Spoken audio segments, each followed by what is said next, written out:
आत्मचिंतन के क्षण। एक बार एक बहुत अमीर आदमी ने रोड के किनारे एक भिखारी से पूछा, तुम भीख क्यों मांग रहे हो जबकि तुम तंदुरुस्त हो? भिखारी ने जवाब दिया, मेरे पास महीने से कोई काम नहीं है। अगर आप मुझे कोई नौकरी दे सकते हैं तो मैं अभी भीख मांगना छोड़ दूं। अमीर आदमी मुस्कुराया और कहा, मैं तुम्हें कोई नौकरी तो नहीं दे सकता, लेकिन मेरे पास इससे भी अच्छा कुछ है। क्यों ना तुम मेरे बिजनेस पार्टनर बन जाओ? भिखारी को उसके कहे पर यकीन नहीं हुआ। ये आप क्या कह रहे हैं? क्या ऐसा मुमकिन है? हाँ, मेरे पास एक चावल का प्लॉट है। तुम चावल बाजार में सप्लाई करो। जो मुनाफा होगा उसे हम महीने के अंत में आपस में बांट लेंगे। भिखारी की आंखों में खुशी के आंसू निकल पड़े। आप मेरे लिए जन्नत के फरिश्ते बनकर आए हैं। मैं किस कदर आपका शुक्रिया अदा करूं। फिर अचानक वो चुप हुआ और कहा, हम मुनाफे को कैसे बांटेंगे? क्या मैं 20% और आप 80% लेंगे, या मैं 10% और आप 90% लेंगे? जो भी हो, मैं तैयार हूँ और बहुत खुश हूँ। अमीर आदमी ने बड़े प्यार से उसके सर पर हाथ रखा। मुझे मुनाफे का केवल 10% चाहिए, बाकी 90% तुम्हारा, ताकि तुम खूब तरक्की कर सको।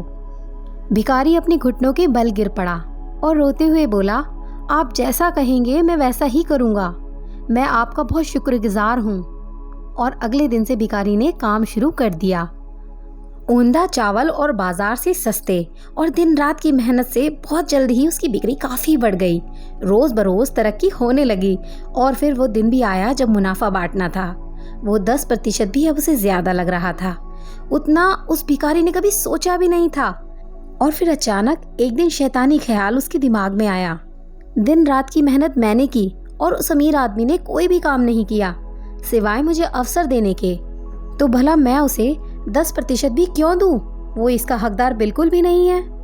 और फिर अमीर आदमी अपने नियत समय पर मुनाफे में अपना हिस्सा 10% वसूलने आया। और भिखारी ने जवाब दिया, अभी कुछ हिसाब बाकी है। मुझे यहाँ नुकसान हुआ है, लोगों से कर्ज अदायगी बाकी है।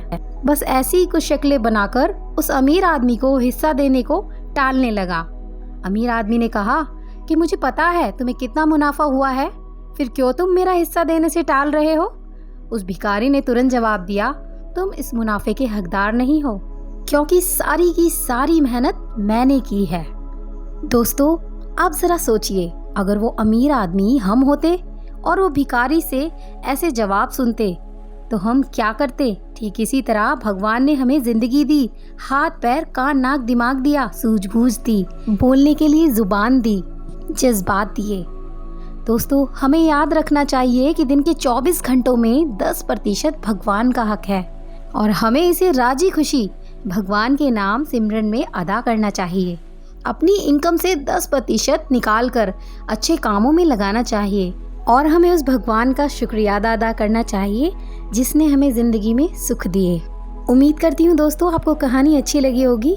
मिलते हैं एक और नई कहानी के साथ, तब तक के लिए अलविदा।